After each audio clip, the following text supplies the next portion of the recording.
To je kto? Mama. Kto? Prišla mama. Dobrý deň. Dobrý deň, dcerka moja. Dobrý deň. Dobrý deň, Marko. Na čo prišla? Na dlho? To, čo nám funguje v hlave, nazerania na tú vec, tak nám funguje doktrinársky v podstate, ideologicky alebo spoločensky. Ale skrátka musí to mať kanály porozumenia spoločenského. Nedokážeme ani na problém nazerať tak, že by sme boli slobodní, keď naň nazeráme. Najväčší problém je vždy v hlavách ľudí, tých, čo sa pýtajú, aj tí, čo odpovedajú. Skrátka slobodne o veciach rozmýšľať a premýšľať je u nás akoby tabu. Syn môj, buď silný. Pán na vás zosiela skúšky, ale ty sa modli, pretože Boh je milostivý. To len dojčatá krstia bez ich vedomia, Pánka! A ja? Pozri sa na mňa, ja už dávno nie som decko. Vidíš, aké mám nohavičky? Pijem vodku, fajčím cigarety, po nociach s chlapmi, veď vieš. Trtkám!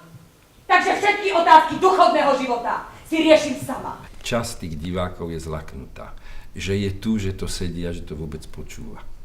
A že sa s tým, a teraz nevedia v tej chvíli, či sa s tým môžu stotožniť, alebo sa s tým nesmú stotožniť, pretože prekročili by niečo, nejaký rámec čohosi, kde si oni sami určili v živote akési hranice. A táto hra im tie hranice istým spôsobom posúva. Marina, ty si pokrstená? No to prosím? A ty prečo neješ? Som agnostik. Keď ťa pokrstíme, všetko prejde. Za čo ťa vyhodili z tej školy? Marina, prosím ťa, Lebo nie je pokrstená. Čo si myslíte? Veriť v Boha, áno? Je to šťastie pre človeka, je to jeho mier. Šťastie? Áno, čo je šťastie, veriť v Boha, neveriť v Boha. Je príznačné dnes, že to najpodstatnejšie o živej viere, hovorím o tom prirodzenom pude človeka tiahnuť k transcendentnú, hovoria tí najväčší ateisti a bývalí marxisti, silní marxisti. Kňaz na omši v nedeľu o 10:00 povie veriacim, že nie je dobré, aby čítali Brownov Da Vinciho kód. Preto je to také. Lebo potom príde moja mama v rozpakoch domov a povie mi, že čo mi to povedali. A toto je presne ono. Takže možno, že nejaký kňaz povedal, že nechoďte na pohanov. Aj to je možné. Potom je tá viera taká rozpačitá. Ona povedala to, čo ešte nikto nepovedal. Prečo je viera taká vratka? Lebo keď žil Shakespeare, tak to bolo jasné. A teraz všetci veria v profit a v hospodársky rast. Bezvýhradne veria v profit a v hospodársky rast. Tak ako kedysi v 12. storočí verili Ježiša Krista. A dnes aj no dokonca aj inštitúcie, hádam, cirkevné, veria v hospodársky rast. Oni to všetko je biznis. Biznis. Víš, lebo ty ju celú minieš a my ešte mesiac musíme z toho žiť. A Kristínke treba krstnú košielku na krst prichystať, pohostenie pre otca Vladimíra. No, daj peňaženku rýchlo. Ujo Lodivoci ešte chlap? Čo? No čo? Vták ti ešte stojí alebo nie? Lebo som v nohavičkách, vidíš, že babka je nervózna. Tá hra je pre mňa cenná a vyslovuje to, čo zatiaľ ešte žiadna hra doteraz nevyslovila. No tak ale tak to sa teraz Shakespeare v hrobe obracia. Ale no proste ona nastolila tieto otázky dnes. Tieto témy sú prežúvané každým, ale Ale táto nie, iným táto- spôsobom, preto Iným patrí na spôsobom. festival novej drámy.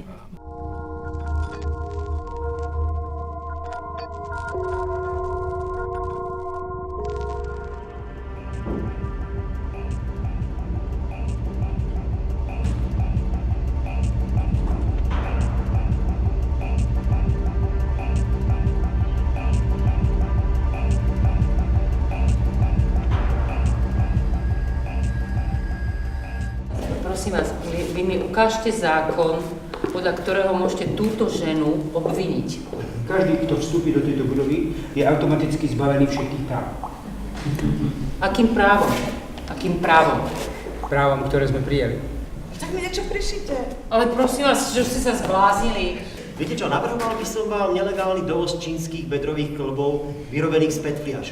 Prvý vlastne taký nápad toho textu alebo tej témy bol v čase, keď sme pred rokom a pol bolo u nás ešte v starom priestore A4 premiéra filmu Zuzany Piusy Nemoc tretej moci, čo bol dokumentárny film, ktorý sa venoval stavu slovenskej justície a mňa to tak nejak oslovilo, že to je veľmi dobrá téma do divadla. Do toho potom ešte vstúpil ten román toho Kafku, Proces, že vlastne pri spracovaní toho materiálu som si uvedomil, že vlastne že takýto materiál tu je a že sa to dá vlastne nejakým spôsobom konfrontovať, že či za tých cirka 100 rokov, že či sa ten konflikt toho jedinca s tou justičnou mocou, že či sa to niekam posunulo.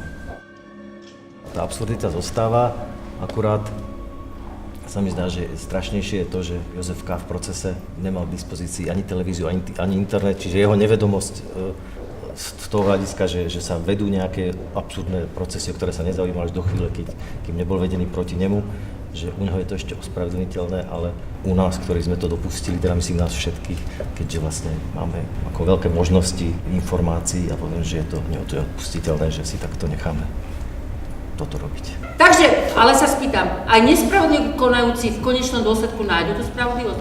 Môžu ju nájsť? Vy to nahrávate? Takže jasné, že to nahrávam. Ako vám je to jasné, lebo mne to nebolo jasné. Ale veď som sa vás spýtala, veď ste povedali, že... Veď čo je na to? Veď to je váš názor, normálne môžete povedať svoj názor. Nech sa páči. Tak to som potom nepovedal. Ale povedali ste to. Ja som nič nepovedal. Ale povedali ste to, pozrite, toto mám celé nahraté, takže je to tam. Je to tam. Víte, som povedal, nepovedal som. To mám nahraté. Naša skúsenosť už teraz bola taká, že často, keď sme niektoré tie veci dovádzali do takých absurdít a podobne, tak vlastne často, keď sme na druhý deň otvorili noviny, tak sa udiala ešte väčšia absurdita, takže ja neviem, kam toto môže smerovať, akože buď to celé, neviem, či sa to ešte dá nejakým spôsobom vstupňovať. Kurva, veď ten vrátik, veď to je sudca, ale nie je sudca, on je aj otec, ktorý stráži vchod do tej vlastnej dcery s tou vagínou pred takými hovadami, ako sme my. Tým, že vlastne to je inšpirované tým filmom, tak v tom filme práve tí sudcovia vždycky majú také vyčiernené tie oči, aby akože ich nebolo vidno, alebo aby ten človek, ktorý to zverejní, aby nebol žalovateľný, tak my to tu používame skôr ako v nejaký fór, ale zároveň taký, že tí sudcovia sa tak veľmi radi skrývajú za tú anonymitu. Že oni vlastne veľmi radi využívajú svoje práva a nedotknuteľnosť, ale zároveň sa zdá aspoň, že nenesú žiadnu zodpovednosť. Takže to vlastne to, že to, čo oni tu rozprávajú, tie veci, je to tak skryté za tým, že to nie sme my. Teraz v tej poslednej dobe, že čo mi zostáva, že začať tie moje rozhodnutia posledné, už ich moc nebude, začať ich robiť trošku tak spravodlivo. Ty, ktorý si vždy rozhodoval, ako ti niekto prikázal, teraz chceš rozhodovať spravodlivo. Vieš, čo sa stane? Vieš, čo ty rozhodneš tak? Nevinného človeka pošleš na doživotie a opačne, ten, čo má dostať doživotie, tak toho prepustíš. Tak to robil doteraz. Dobre, ale nevedel o tom, hej. Na Slovensku nemá politické divadlo nejakú tradíciu a podľa mňa toto ani nie je ani politické divadlo. Ono bolo tak schválne robené, že má tak zo všetkého niečo, že je akože kvázi dokumentárne, kvázi politické. Skôr je to taký nejaký taký eklektický model takého toho, že si z každého bere niečo. Niekto to označil za angažované divadlo, čo je logické, no ale u nás to znie strašne, to angažované divadlo, pretože s tým máme skúsenosti ešte z nedávnosti, kedy tá angažovanosť bola nejaká umelá, no, takže by bolo dobre, keby sa vytvorila nejaká tradícia divadiel na Slovensku, ktoré dokážu pomenovávať tie témy a tie veci. Tiež k tomu budeme musieť nejako dospieť, lebo divadlo by malo mať nielen zábavnú funkciu, ale aj takú, že nejakým spôsobom otvára nejaké témy a nutí o istých veciach rozmýšľať. To, čo som robil, ako som najlepšie vedel. Ale neviem, či som vedel robiť najlepšie to, čo som robil.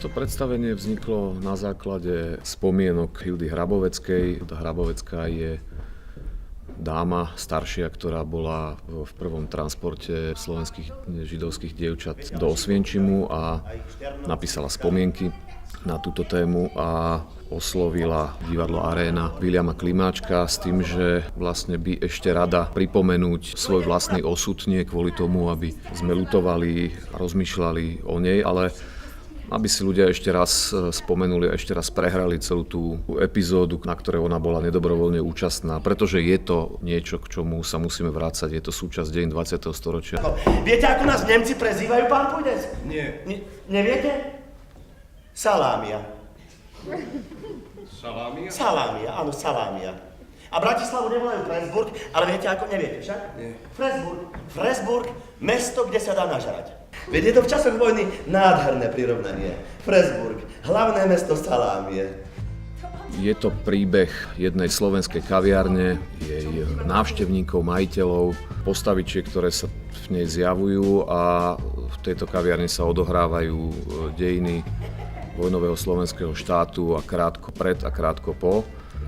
No a vidíme rôzne charaktery a rôzne osudy, ktoré dejiny a udalosti vtedajšie vojnové, predvojnové a povojnové poznačili. A nesmiete mať žiadne sochy, ani obrazy, ani busty národných dejateľov.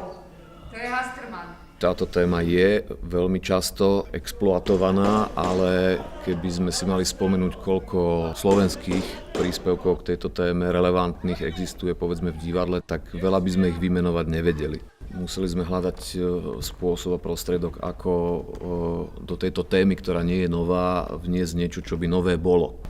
No viete, že ulica, kde stojí moja kaviareň, nazvali ulicou Adolfa Hitlera. Viete? Viete to? A podľa nového nariadenia žiadny Žid nesmie bývať na mieste, ktoré nesie meno našich spojencov či národných dejateľov. Musíte sa vysťahovať z bytu a miesto vás sem príde, čo ja viem, slečna Kostolníková, napríklad. Môžeme si pod dojmom tejto inscenácie zmeniť názor na to, že kto bol v tomto období a v týchto historických okolnostiach obeť, kto bol páchateľ. Poznávame slovenské reálie, duchovné aj materiálne ctižiadosti tej doby a vieme sa v nich oveľa lepšie poznať a oveľa presnejšie rozmýšľať aj o holokauste, keď to vnímame konkrétne v súvislosti s našimi dejinami. A v scénach davu si môžu zahrať takmer všetci obyvatelia našich čarokrásnych rodiniek, dediniek a rolí. Hej, a rolí. A do rolí Svätoplukovej družiny budú za odmenu obsadení vzorní gardisti. V tej hre aj padne tá veta, že obeťami sú všetci. Čo si myslím, že veľmi, veľmi dôležité, pretože rozdeľovanie páchateľov a obetí je povedzme tiež niečo, čo je často omielané a naozaj si myslíme, často neoprávne, že v tom máme jasno. Nie vždycky je vinník vedomým vinníkom, že sa z toho teší, že môže súdiť, že môže ľudí deliť na obete a tých, čo povedzme prežijú. V tomto prípade si myslím, že dochádza k tomu, že zlo nie je niečo, čo si môžeme a vieme všimnúť, že sa nás zmocňuje, že ku nám prichádza a nami pôsobí.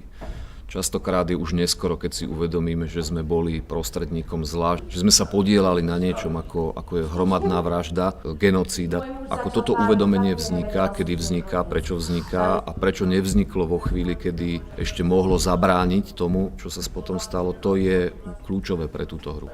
My, otcovia prvého štátu, ktorému neviete priznať meno, už máte základy, na ktorých ste mohli postaviť riešný, krásny dom, plný hrdých a vzdelaných Slovákov. Na organizované a plánované masové vraždenie využili teklické vymoženosti 20. storočia.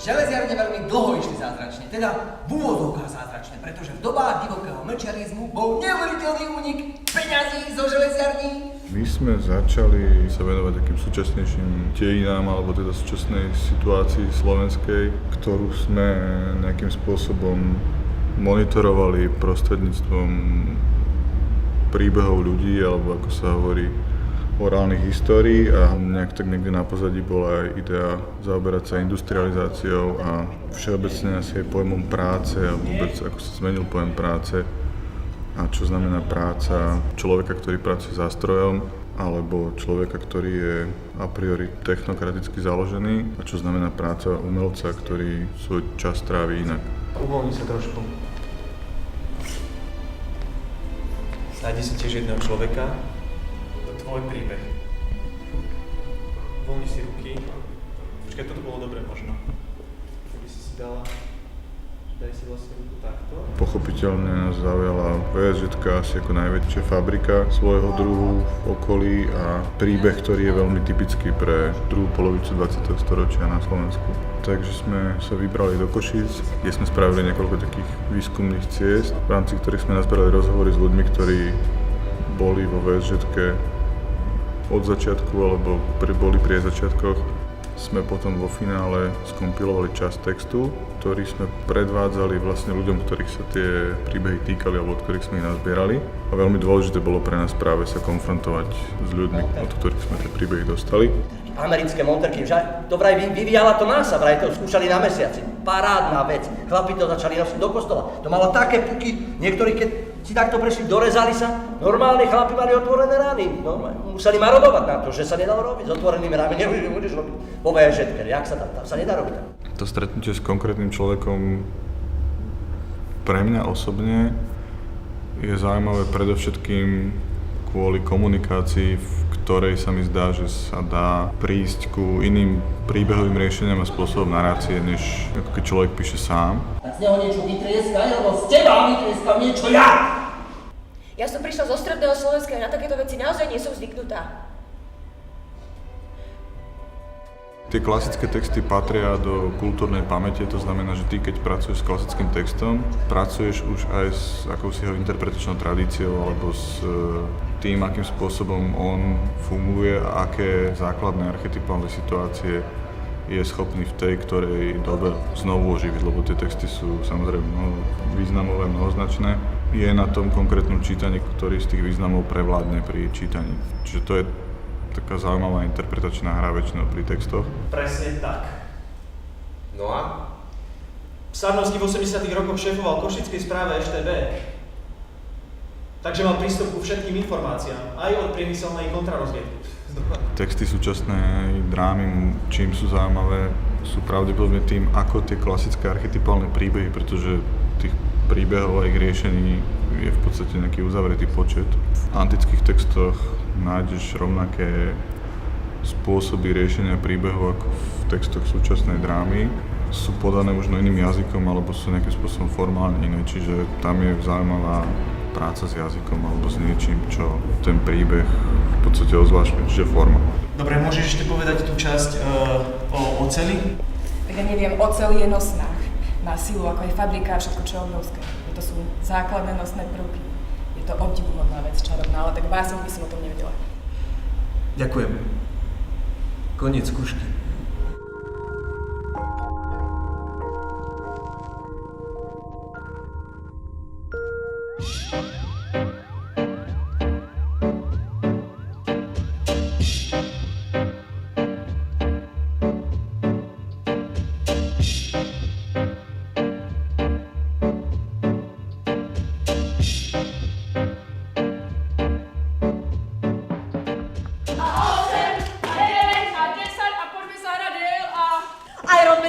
Zámer, ale zložil sa na zem. V tej istej chvíli mu tesne na hlavu šviali smrtonosné lúče. Titánium men zapne motory na svojom pancieri. Sorman zbesnie! Superman zdrapí ľavou rukou Voldemorta a pravou radioaktívmena. Podrej ho seba! Kto zvíťazí?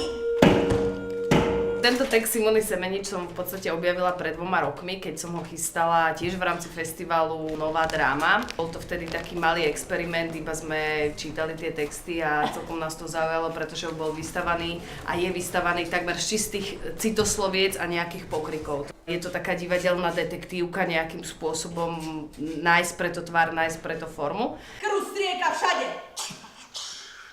Plastik men sa takto natiahne. Poďme sa hrať niečo iné. Mamo a otca, však to som myslel. No nie, nebudeme sa hrať na mamu a otca. Ale... Nie sme pičusi. Hovor za seba. Tá ľudskosť je v podstate pre tento text veľmi dôležitá, pretože je to nejaká rekonštrukcia ľudských hier, ktoré naše baby hrajúce chalanov zobrazujú, tak v podstate rekonštruujú to, čo vidia. Vidia okolo seba, vidia vo svojej domácnosti, vidia v škole, zažívajú každý deň a nejakým spôsobom v rámci týchto hier sa očisťujú a rekonštruujú teda to, čo zažívajú. Toto je akože kuchyňa a mama varí. Kedy ty pre zmenu začneš poslúchať? Ja nemôžem uveriť, že si tie decká robia zo mňa piču. Ja si nerobím piču. Prekliate sopľa, prestaneš mi odvrávať. Ja ti neodvrávam, mami. Prestaneš mi odvrávať. Zbijú, na čo čakáš? To zistenie, ktoré teda my divákom prinášame, je veľmi kruté, veľmi drsné, veľmi agresívne. Ten detský svet, ktorý možno my ako dospeláci alebo ako rodičia vidíme veľmi idylicky, možno si myslíme, že tie naše deti sú absolútne šťastné a že strašne veľa vecí nevnímajú, tak v tejto inscenácii ukazujeme, že je to práve naopak, že tie deti sú šialene dobrí pozorovatelia a že neskutočne vnímajú každé napätie v domácnosti, v rodine, hádky medzi rodičmi. A týmto spôsobom v rámci toho, že sa kdesi na tajné miesto vyberú a tam sa spolu hrajú, tak to je nejaká forma ich terapie. No poďme ďalej. Ja teraz takto stresnem, súhlasíš? Kurva malá! Neschopná! Lajdácia! Drzá! Sviňa! Ja tiež plačem! Prekliatý deň, keď som ťa porodila! Sviňa, ktorá si mi zničila život! Jebem ti mater! Vypadni do piče! Je práve problém v tom, že my ako keby nemáme tú tradíciu tej dramatickej školy v zmysle písania. A práve na tom ako keby často rôzne projekty alebo inscenácie zlyhávajú alebo sa prejavuje ich nedokonalosť, že cítime, že vlastne ten jazyk alebo to pero toho dramatika nie je také vypísané, nie je také kvalitné. To znamená, že slovenskí divadelníci sú veľmi ambiciózni, vzniká veľmi veľa autorských projektov alebo autorských inscenácií. Už menej tých, ktoré ako keby vyslovene vzniknú, že je nejaký kvalitný text a na základe toho sa realizuje inscenácia. A to je podľa mňa, to sú práve tie limity, že si človek povie, že výborné nápady, ale že niečo tomu chýba.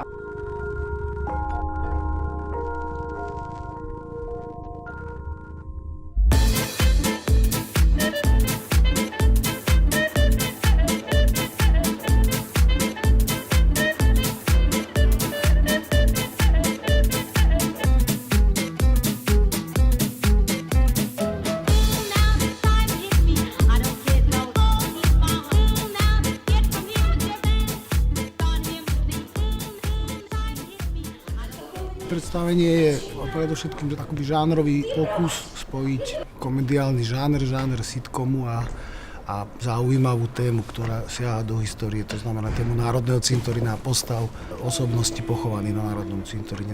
Národný cintorín, spomalte Viktorii, kráčate okolo, kráčate Martinom, tak ako na inom nevšednom mieste. Téma je podľa mňa vybraná veľmi dobre, no to je strašne vďačné, lebo ten Národný cintorín vlastne, keby to malo nejaké pokračovanie, to uvidíme budúcu sezónu, tak tá plejáda tých postav, ktoré sú tam, je tak veľká, že vlastne to je nevyčerpateľná studňa možností.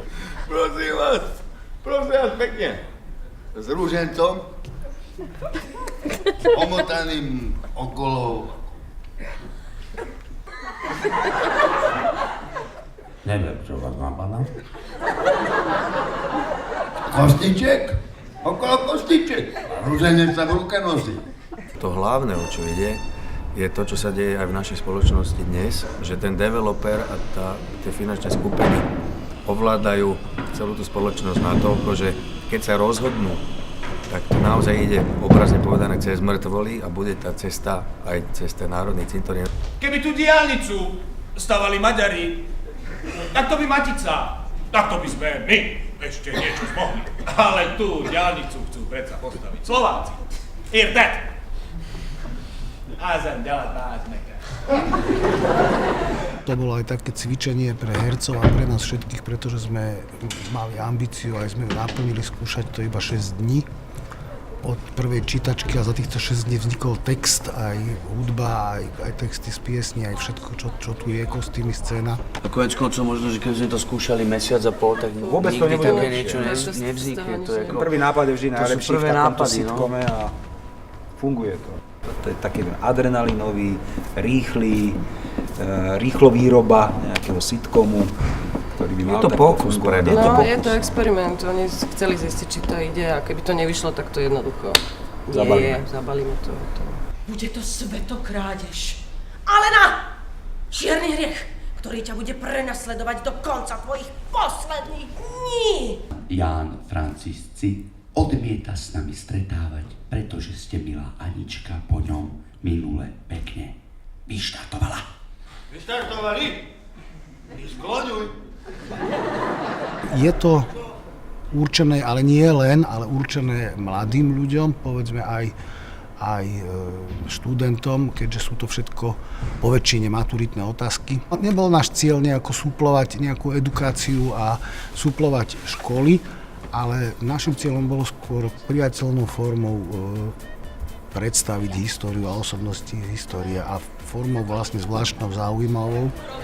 A vzrušovalo nás to spojenie vlastne, že či to možné je, či sa to dá, či to nebude cez. Je to strašne vďačné náhranie. Sú to všetko ľudia, ktorí umreli a žili strašne dávno a sú to také relikvie, oživené. Už len ten fakt, že človek, ktorý zomrel v 54. zrazu ovláda mobilný telefón a rozpráva súčasnou rečou. Vy ste to vôbec nepochopili? Tú nehoráznosť, ktorá sa tu teraz chystá? Že nás chcú vybagrovať! Akože vybagrovať bagro? Akože nie mikrovlnkou! Mikrovlnkou sa dá bagrovať? To si Milko nevedel. Sitcom má, ja si myslím, že veľmi presne, ako žánrová oblasť je presne definovaný už 80 rokov. Od tých rozhlasových prvopočiatkov a cez televízne v 50 rokoch, kam mali by tie vzťahy byť prosté a charaktery obyčajné zo života, ale pracuje veľmi častokrát s reálnymi prvkami a aj práve títo duchovia sa musia správať ako normálni ľudia, ako dnešní ľudia žijúci dnes musia riešiť dnešné, obyčajné, banálne, normálne situácie tak, ako by sa mohli stať. Vy tu máte aj adventný veniec. Olejiste?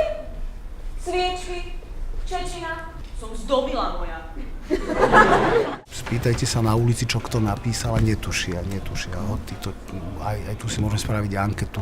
Nikto nepovie, čo napísala Šoltesová, nikto nepovie, čo napísal, myslím si, Štúr. A to meno pozná každý, ale týmto končí. A keď sa opýtate na čokoľvek iné, na jeho život, poznajú len meno, vlastne iba tú nálepku. Takže chceme ich predstaviť ako ľudí, že predsa to boli kedysi ľudia, aby boli zaujímaví, lebo ja verím, že tie Šoltesové moje deti si aspoň niekto prečíta.